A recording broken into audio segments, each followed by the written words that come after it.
All righty, we are live, everybody. And today is Friday. Yay, it's finally Friday. So we are super excited to be over here with the wonderful Michale Chatham. Thank you so much, Michelle, for accepting our invitation. Sure. I'm happy to be here. We are live streaming it on Facebook. I will have my phone with me. Good, because I can't see comments, so you'll let me know. Yes, I will make sure that I'll grab the comments from what everybody is asking questions over here on the chat on Zoom or on Facebook. You guys can type your questions over there and we'll bring them up. I do want to, however, introduce Michelle to everybody if you guys do not know her. Michelle created one of the first integrative tongue tie and oral function centers in the country. Her early paradigms for treatment became an industry standard for collaborative care. She continues to revolutionize the care of orally dysfunctional infants through the Airway Intelligence Institute's Heal the Healer model of patient interaction. The topic today is Each One Be One, a playbook for airway healthcare professionals.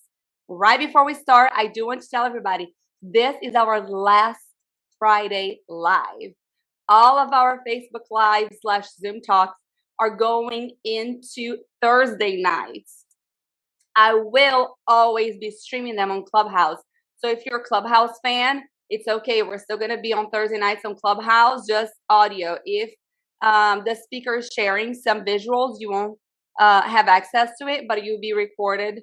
I think I'm going to leave it for about 24 hours available for whoever wants to watch, and then I'll take it off the air, and it is for members only. So if you're not an Airway Circle member yet, sign up today.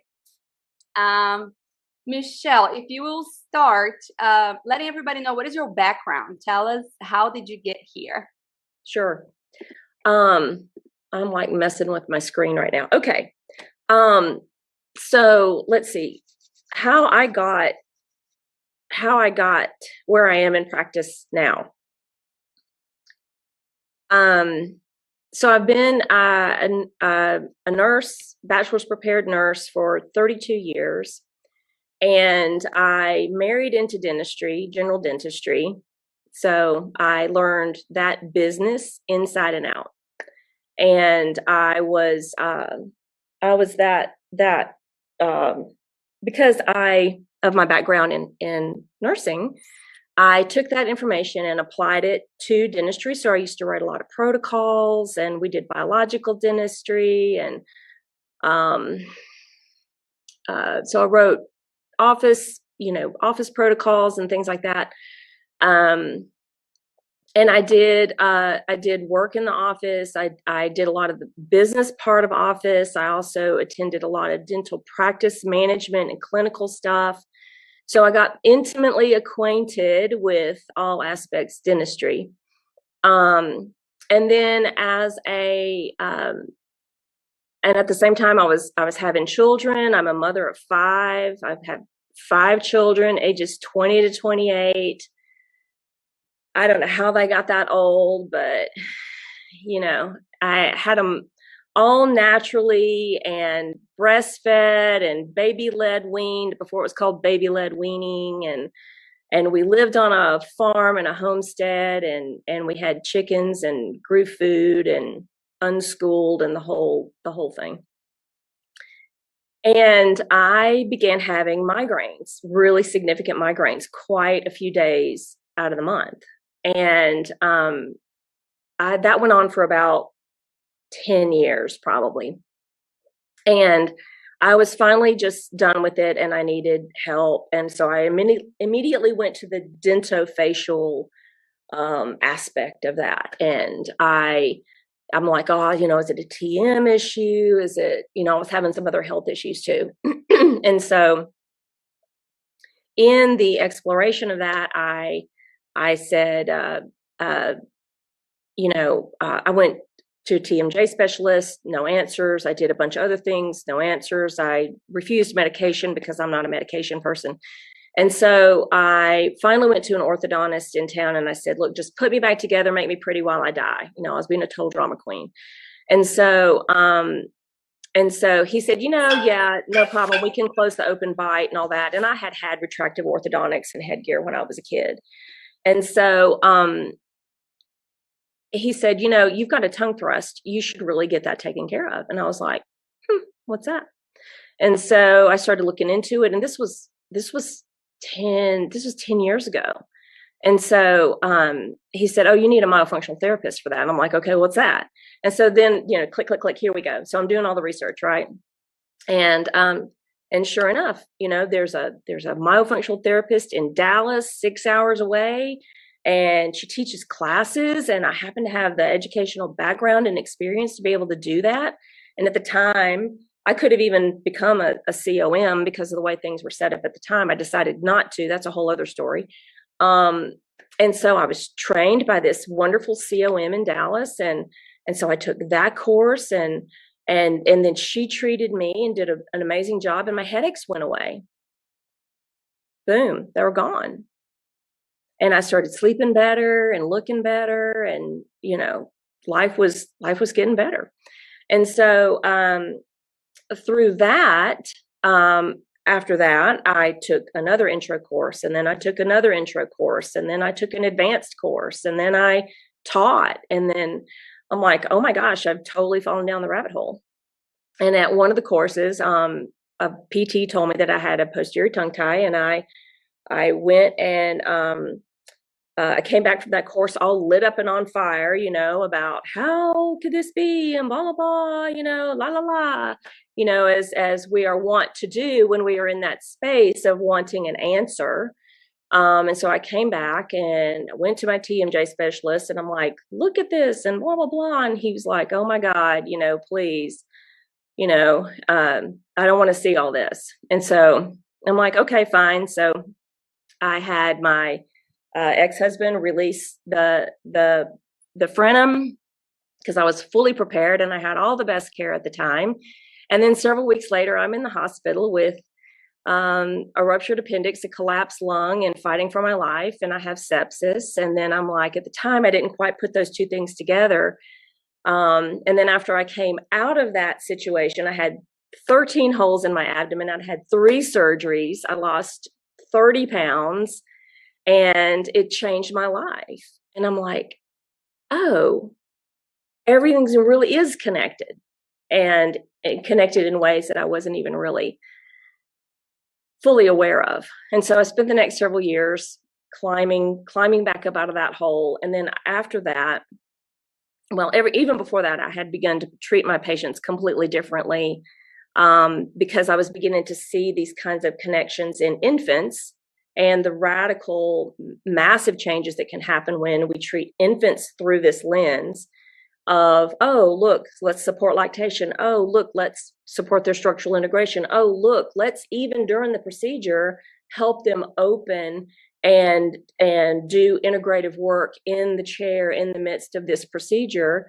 And let's do it in a way that absolutely expands their consciousness. So I had been doing that for a while. And then I had my own experience with it. And so then I really began to change the paradigms and the sequencing of care and the ways that I was doing things. And so after I got divorced, I moved, and then I started my own practices and had fly-in, drive-in clients who were not getting their results from having had a procedure done. Then I actually began to streamline the way that I recovered myself, and began using that as preparation for the procedure.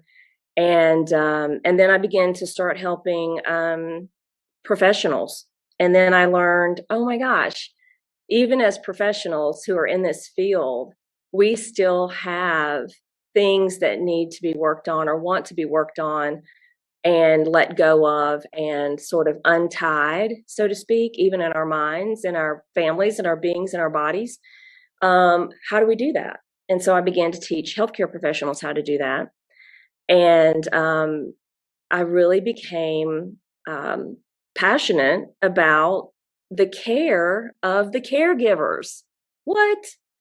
Who knew we needed care too? We do. We need the most, actually.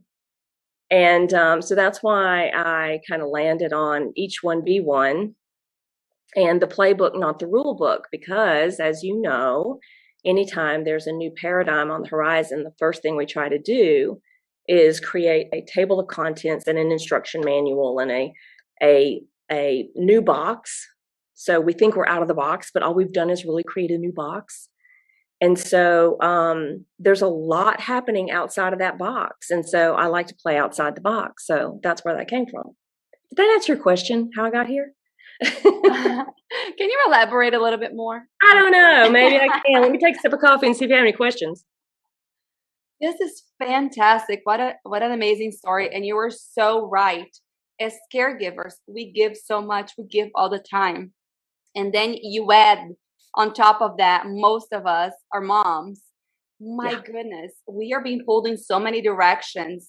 So I cannot wait to hear more about your program and what else you have been doing for people and you can do. Well, the interesting thing about it is, like, I guess it's been, what month is this? September.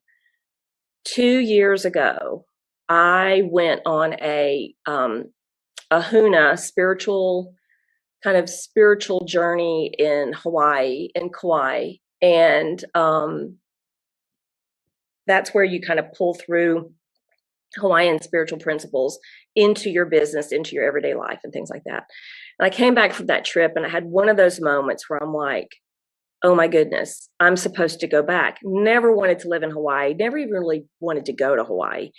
And I came back from that trip and I said, I'm supposed to get rid of all of my belongings, close my practices and go. I don't know if this is a detour or a destination. I just know that I'm supposed to go. So I came back from Kauai and I gave away all of my possessions. I literally did not even have, I think my yard guy got most of the contents of my home. And I don't even really know what happened to a lot of it. I just said, give it away. And I'd have people over and they'd leave with carloads full of stuff. And, anyway. And so I came to Hawaii and then one of my kahunas had challenged me several years ago. She said, you need to teach people what you know and what you do. And I was like, me, I enjoyed doing structural integration work on babies. And I enjoyed the whole aspect of consciousness with these children, watching them blossom and grow and really show up in new ways and show their families their true gifts and their true selves. And it was it's an amazing process. And I love that. And I'm like, okay, my challenge is to teach people what I know and what I do. And what I realized in that process, Renata, was that it's all about power. It's all about your internal power.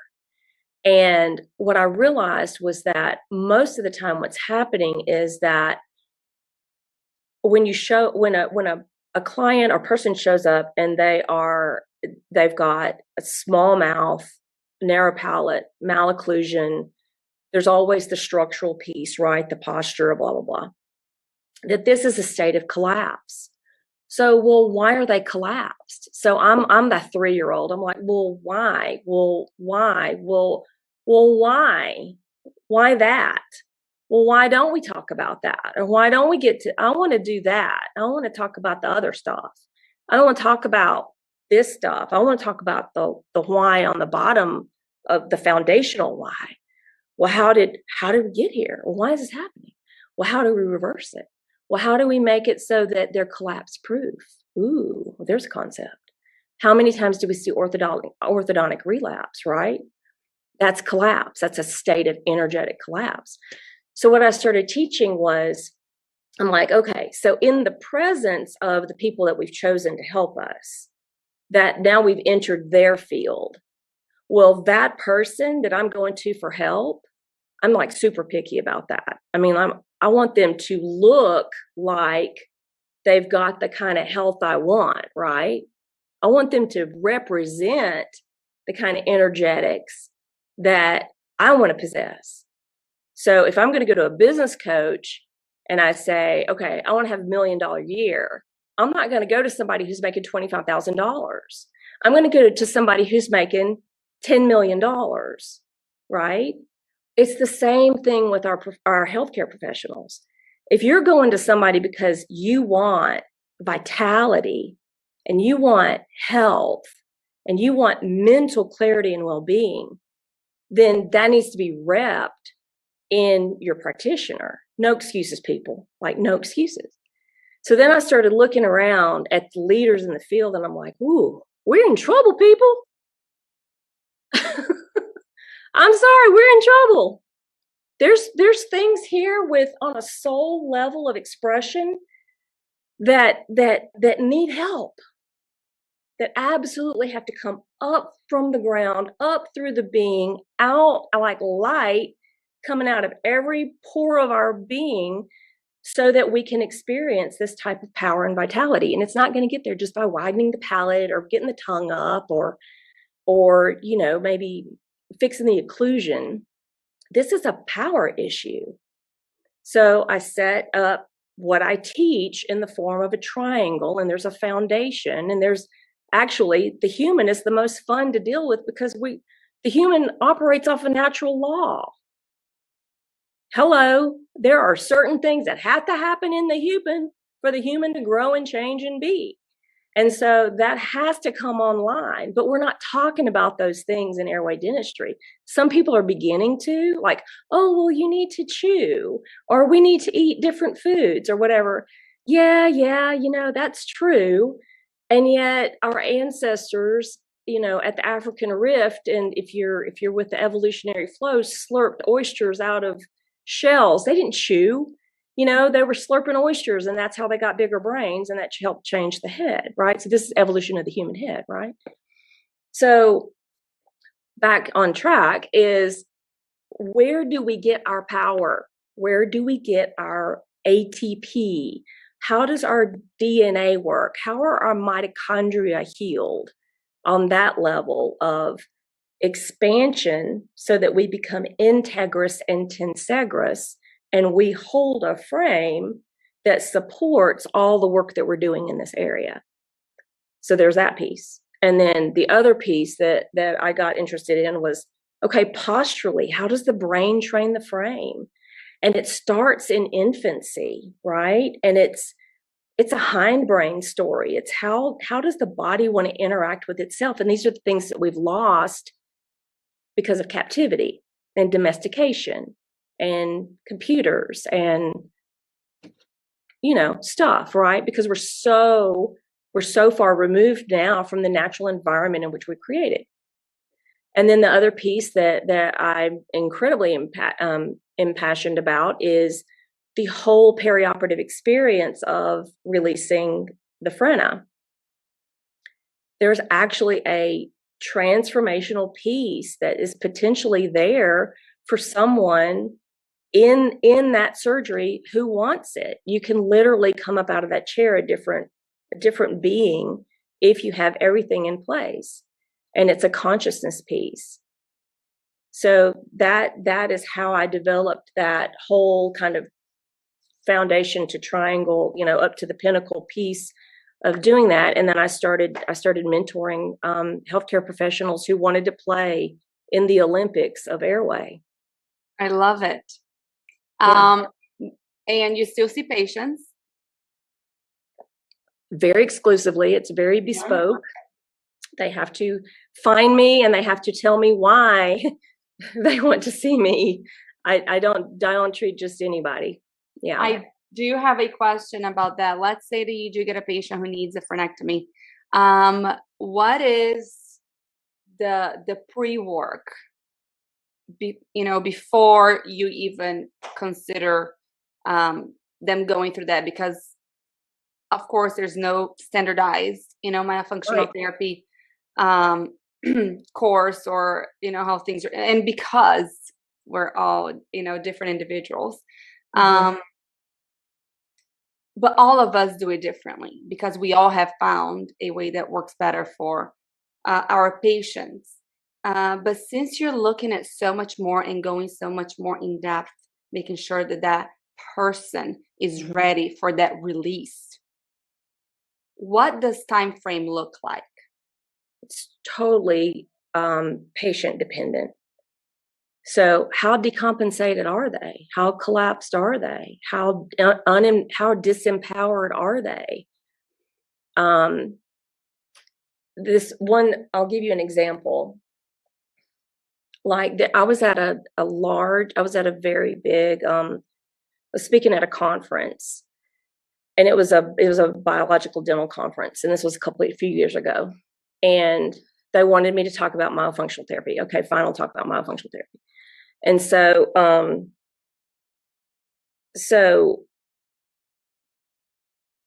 before the talk, in the back of the room was a large laser company set up, and they were doing palatal lasing for snoring, and we all know the names of these things, and so I'm being very general. And so there was a doctor there who was actually going to speak and rep this laser, which also had the capability to do soft tissue, which for frenectomies. And so he was demoing soft palate lasing on this one female dentist, and then he looks in her mouth and says, "Oh, and you've got a lingual, you've got a tongue tie, and I can take care of that for you next weekend." I'm like, I'm losing my shit. Oh, are we allowed to cuss here? I'm losing my shit. Yeah, we are. Yeah, I'm losing my shit. And I'm like, oh God, fuck, here we go, And so and he points at me and he says, unless she says that you need myofunctional therapy. And I was like, oh, and so please, don't pander, don't, And so I walk away. I'm going to go have a drink or something. I don't know. And she comes over to me later, and she wants to talk to me, about it. And the first thing I start talking to her about was her posture. And I said, and I just start asking her questions. I'm like, how do you feel if you stand this way? So I take her through a couple of little like postural blueprint method things, and I'm like getting her to activate her back body and do some stuff. And she said, I feel like I am, oh wait, I got to find the words. I feel like I think too much of myself. I was like, oh, our problem here is not a tongue tie, people. Our problem is that even if she's given the freedom, she is not going to step into her full self. So, and I told her, I said, okay, Dr. So-and-so, you are young and beautiful. You have everything going for you. And I'm telling you right now, if you have that done, you're probably going to end up worse off than you are now, because you have got to get to the point where you can open your heart and step into yourself. So I don't do time frames. I would take her back to, let's talk about why you cannot step into yourself. Now, people might say, well, that's psychology and blah, blah, blah. You know what? No, sisters, this is like, come on, this is like, you've got your whole future ahead of you. And this is not about a tongue tie.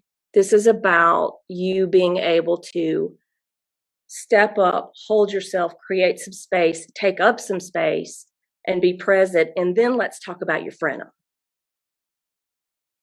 That's what I'm talking about, the healer model, is how is she going to take anyone else through that process and get that kind of outcome that's going to last and not collapse in that way.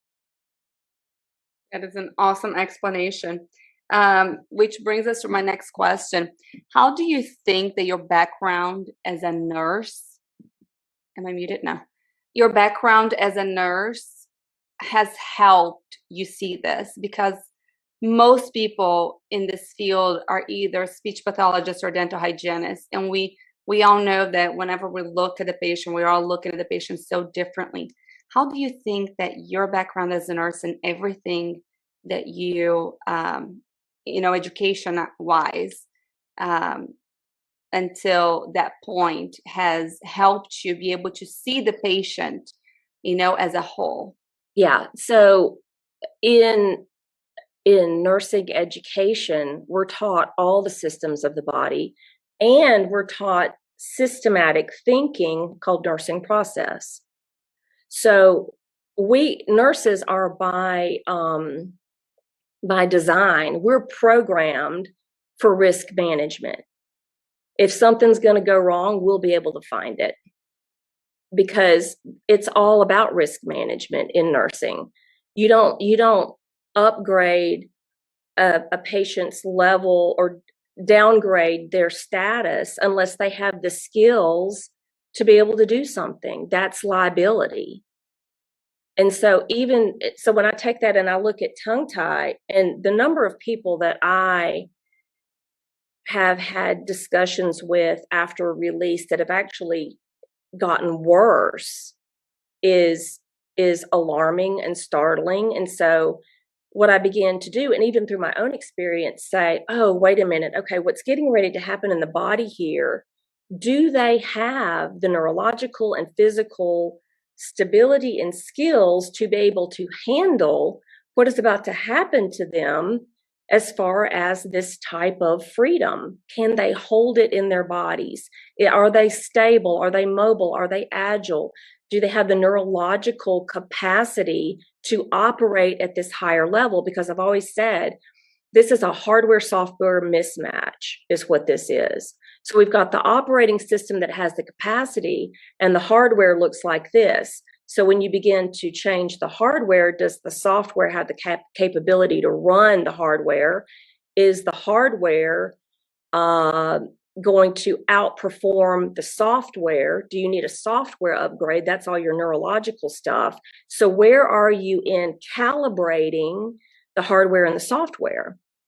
So in nursing, what we do is, there's an assessment, then there's a plan created, and it's called a nursing care plan. So there's a nursing diagnosis made. So nurses are taught to diagnose within their scopes. And so we're not going to say, oh, well, activities of daily living today, include, being able to shower. If that person can't walk to the shower, you know what I'm saying? So it's that frame of mind in the training that helps you look at it. You can take that frame and you can apply it to anything, dentistry, speech. It doesn't matter. It's just it's the lens. It's like, here, use my glasses. So, and then also just the anatomy and physiology, the systems, all the things that go with a higher level training in a field. Yeah, in nursing. Amazing. I have a question here from Anne, and you touched on this a little bit already with this last question that I asked, but I'll ask the whole question to see if you'd like to elaborate a little bit more specifically to what she's saying. Okay. She was asking, what does your work look like as a clinician, and what is the triangle that you were referring to earlier? is I call it the pyramid of stability. So on the lower level, I have a program called Power to Change. The middle level is the postural blueprint method, which I apply to primarily infants and toddlers. It also has a big adult application, but I teach it through the lens of the infant and the toddler. The top is the perioperative experience. So that's what we actually do pre, intra, and post-operatively to fully support this person in stepping into this software, hardware calibration. So that's the pyramid of stability. That's like the frame and the lens through which I teach content. And I have people engage with it as transformational coaching. So you don't come to me for another like snort of cocaine, continuing education, weekend warrior course. We go to boot camp. That's what we're doing, because I want you deprogrammed and reprogrammed and operating in your own intelligence, knower, and genius when you move forward.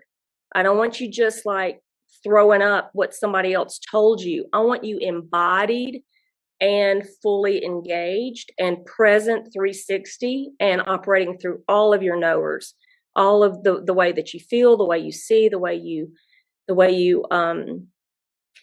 know. So there's that. What was the other part of the question? The beginning part was about practice. What how do you practice as a clinician? And I think you touched, what does it look like?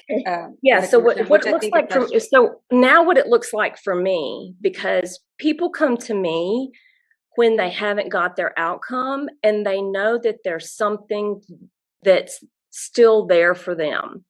So in the Facebook success groups, I call them success groups, not support groups, because the people who have had the kind of experience that I have had with me personally, they're not in those groups. They don't hang out there. They're not welcome there because we're the turds in the punch bowl. We don't, it's not a fun day when somebody shows up in a support group and say, well, I almost died. That's a fun time.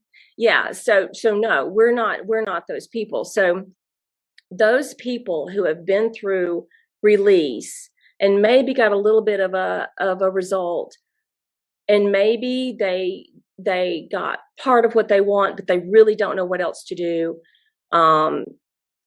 Or they got a very untoward outcome, like shit really went sideways, or as my friend Angie Lehman says, tits up. I mean, that shit went tits up, and they're like, "Oh my God, can I just get back to zero again where I was? I'll take that all the shit I was in before if I can just get up out of this." So those are like my people. Those are the people who come to me. And it's funny because even here on Maui, I've had two little Maui. Two people who have done functional frenuloplasties who did not get their outcomes, who they're like, thank God, because I'm worse off now than I was before. And so I'm like, okay, let's get you back together. And so you attract what you are, and I was hot mess. And so I would get, hot mess, but people who did not really want to be hot mess, they really want to get better. And so that's kind of the people I attract. And then also, wait, there was one other thing I was going to say about that. Oh, the other thing I've noticed in the success groups is people that have been in this field long enough. Like I'm an algorithmic like stalker tracker. Like I kind of watch like, okay, how is it at 1 year? How is it at 2 years? How is it at 4 years? What I'm seeing is that people generally have reported that the release and the relief that they felt after a tongue tie release lasts about on average 4 years. And then they're kind of back to where they were. And I'm like, oh, fascinating. Why is it just that they're getting that amount of benefit or result? Because their capacity is diminished now, and they're going back into that space of, I'm really about the same that as I was previously. They've collapsed again.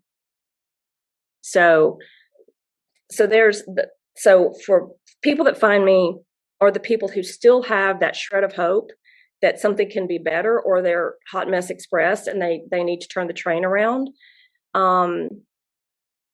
That's generally, so I don't usually see people who are like, the other people that usually find me are, I've been told I have a tongue tie and I have all these issues that resonate with tongue tie, and I have this gut feeling that this is something different, and I want to work that out. And so then we get going. Fantastic. You mentioned, especially that lady that you met at the conference, that she was going to be, worse off after she got her frenectomy. What types of issues are these people complaining about that it gets worse? And can it be fixed after? I think you just said that yes, it can be fixed after, but what types of issues do you usually see that get worse? Yeah, so the tension will be worse. So the tension that they thought that they were going to get rid of is worse. Um, in the, I was going to say, in the clubs with the secret handshakes, um, where certain people have circled the wagons, and we all know who we are. Where people have gotten a very deleterious outcome. I'll see things like people fall. So there'll be people that really neurologically they're very unstable.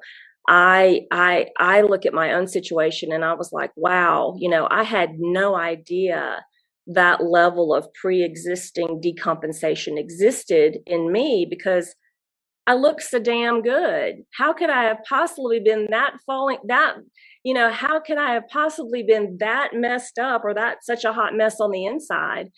But once you drop out of that sympathetic dominance and your body is like, does not know what to do with that, it doesn't know when to stop falling apart. It's like, and so these are the people who their body doesn't, they're free falling. Their body does not know how to regulate and to create this stability again, because they were literally so jacked up. Now they've fallen down into this parasympathetic and they're like free falling. This is so interesting you say that, because, I've been doing my functional therapy on myself for 5 years.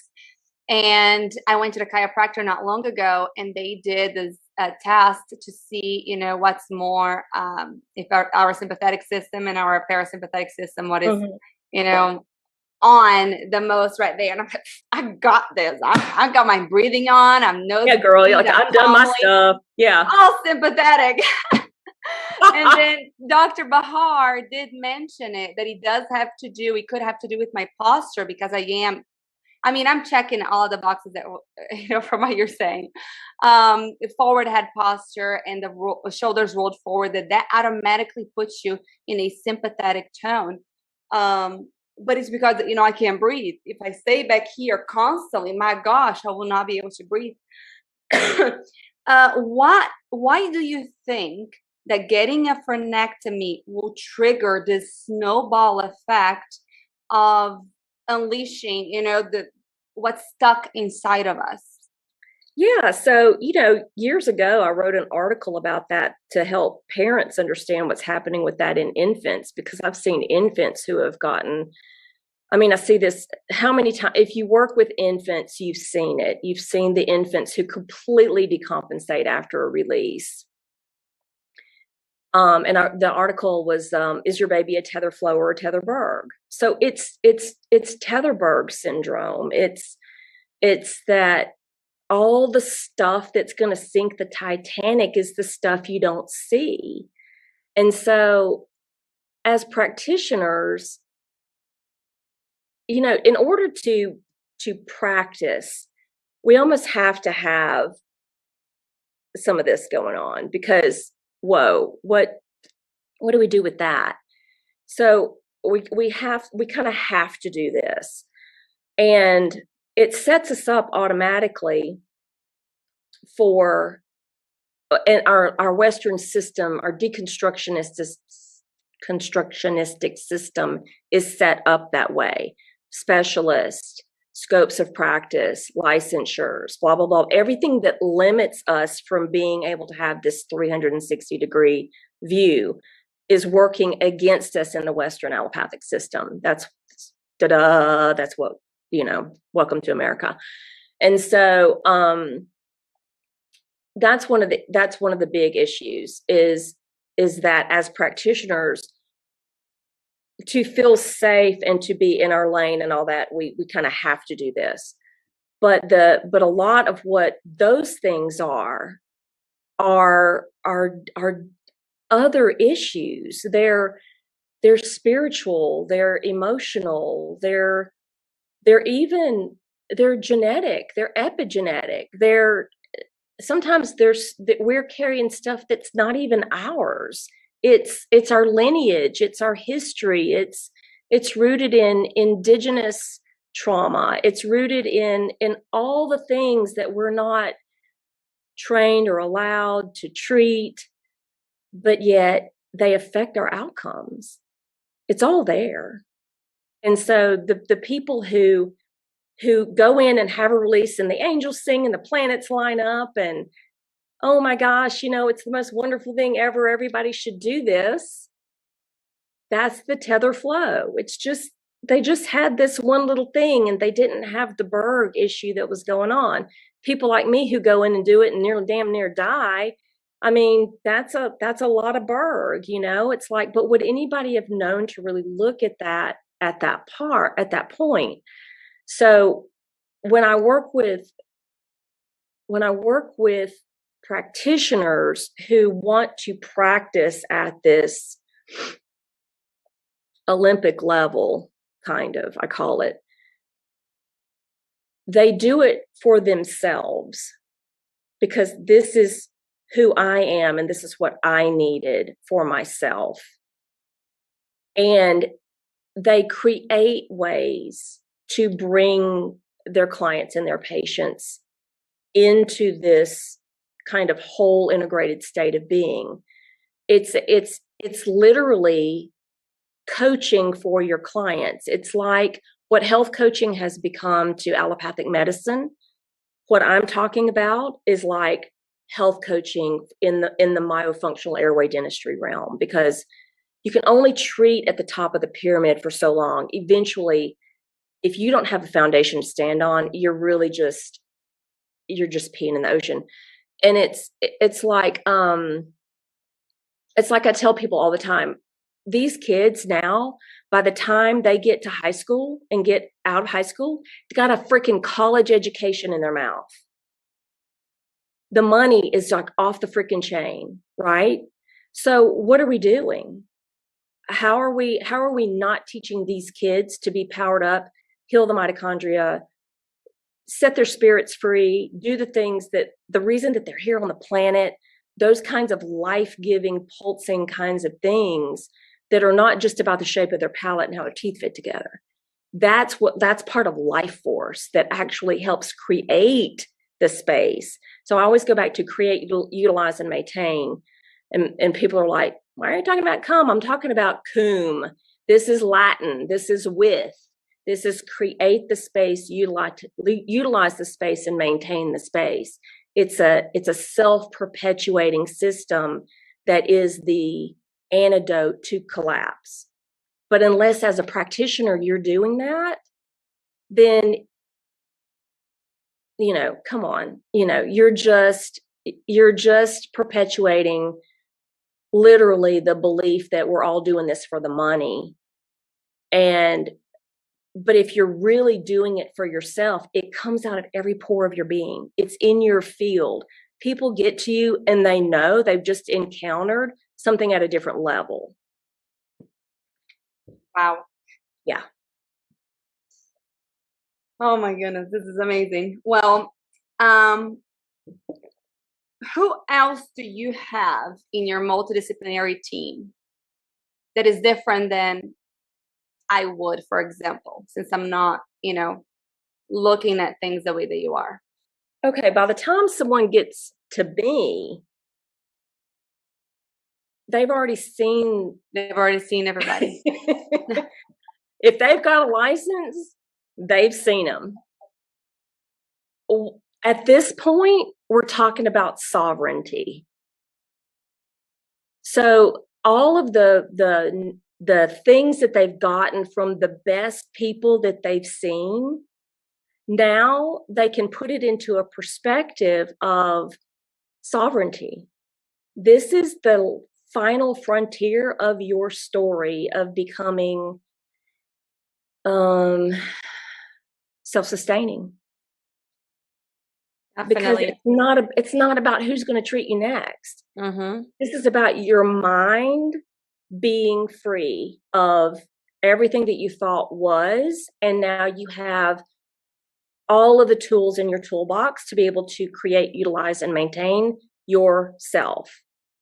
It's not about who you're going to see next. Most of the time when people get me, they've seen everybody. They've done all the things and they've seen the best. And that's beautiful. That's awesome. because it's always, now it's about the outcome behind the outcome. It's what they say they want, and then there's something behind it. And it's all a journey, and sometimes they have to go through all of those, and they are gaining something from seeing all of these different Absolutely. professionals. Yeah, it's not empty. Yeah. The longer people stay in this state of dysfunction, do you notice that it's more difficult to bring them back? So, for example, if you're going to treat a child, which, my goodness, there's so much more that can be involved in a child because they are in a constant, in somebody else's house, having everybody else's parents and teachers and whoever else, what's going on in their lives. They don't have full control of who they are per se. But do you feel like a young person, it's easier to get them out of this dysfunction than somebody who's dealt with it for a lot longer?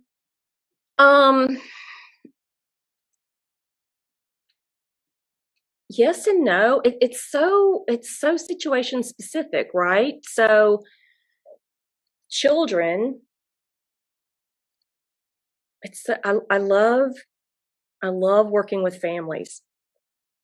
It's so amazing to watch families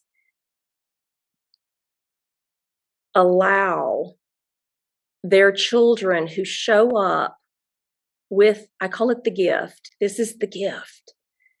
Everybody thinks it's the problem, but no, it's the gift. Because when you get to engage the expression of what's going on, and you allow it to have its transformational effect as the gift, many families' lives completely change. So what's an example? Okay, so let's take breastfeeding issues. Okay, so baby comes in, there's breastfeeding issues, and the mom wants the tongue tie release done because when she gets the tongue tie release, all this is going to go away. And then what? Because she wants something on the other side of that. What is it that she wants? So she wants something. So she's gonna go through this. She's gonna have this experience with this tongue tie, with this breastfeeding issue, and then it's gonna go away. And then she's gonna get something, or she's gonna do something. The families who will stay still and still stay in the midst of it and let it absolutely transform them. They're having to be still. Families don't be still right now. They go, go, go, go, go. So if they can be still with it and ask the questions of what's here for me, what's here for us in this situation, the families who get to that answer, their whole lives transform, because those people in my field, in my practices, they go get connected with nature. They go get connected with each other. They start looking at their baby as this gift of a message that, if they'll hear it, will absolutely transform their lives. And that's the fun stuff for me. I can stay here all day and talk to you. Oh, are we done? No, not yet. We have a couple more questions, but we're getting to our time, and I'm like, no. Okay. Anne has a question. She said, "How can dental providers learn how to make a more holistic assessment of their patient to know when they are ready for a frenectomy?"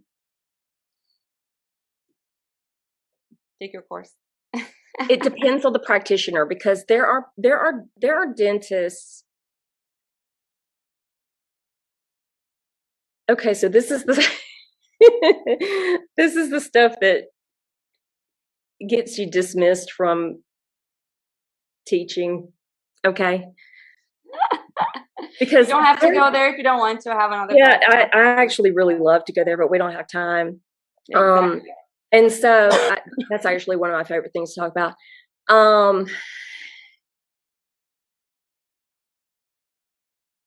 There are all kinds of frenectomy providers, all kinds. you know, and I used to, when I taught at UT, at University of Texas, I used to say, you know what, if your purpose here is to be Dr. Whacker, and you're the best frenum whacker out there, and all you're going to do is whack that frenum, then fucking whack that frenum and do the best damn job ever. Awesome. Great.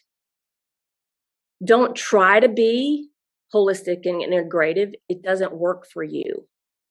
Stop it. It's gross. If you are holistic and integrative and you want this, and when I help people, I have a program I do called Practice Genesis, where doctors they actually want this, and they're like, I don't even know how to do this. And it's not that they just want to refer, they really want to understand, they want the experience, they want to be transformed themselves, right? So I have a program called Practice Genesis where we do this. And actually what that does is understanding and knowing the people that they're referring to create this integrative care. Their lives get so much simpler, and then they're spending so much less time with patients, and they don't have to think about those things because they've got people that they're referring to that know exactly what to do. They didn't know exactly when they're ready, and the doctor doesn't have to think about those things.